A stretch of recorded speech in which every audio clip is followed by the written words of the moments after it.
we had the preliminary hearing in Batavia City Court, and the victim, the alleged victim in the case, testified.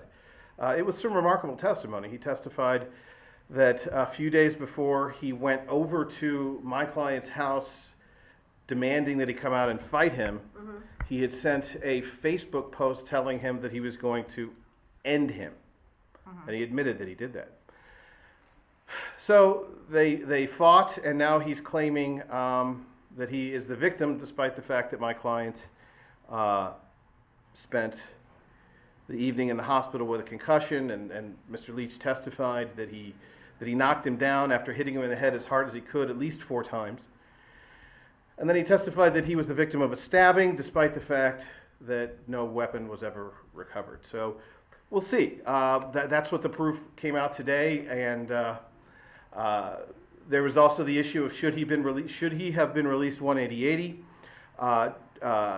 Judge Balbic. The county court judge. Zambito. Judge Zambito heard argument on that and disagreed. He did not believe that he was entitled to be released 180-80, but he did, however, agree to reduce the bail, as you've heard, from $100,000 in bond to $30,000 in bond. So my clients are pleased about that, and they're hoping that they can post and allow this young man to go back to school. Right, at the hearing, the victim testified, and you know, I mean, it was a fairly involved situation that he explained for the judge, and he was the only witness. And no, I don't think it was a particularly long hearing.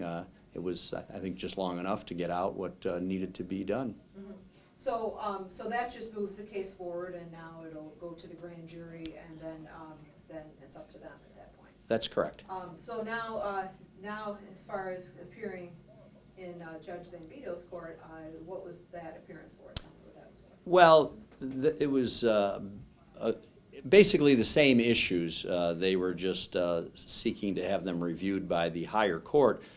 First, they re-argued the issue that the defendant should have been released because he did not get a preliminary hearing in a timely manner, but Judge Zambito agreed with Judge Balbic that that failure to get a preliminary hearing was due to the defendant's request, or at least his consent, and the statute says that you don't get released for failure to get a preliminary hearing under those circumstances. And then once that was denied, the bail issue was argued once again. We went over all the same factors, and the judge denied the defendant's request to be released under supervision, but he did reduce the bail to $15,000 cash or $30,000 insurance company bail bond.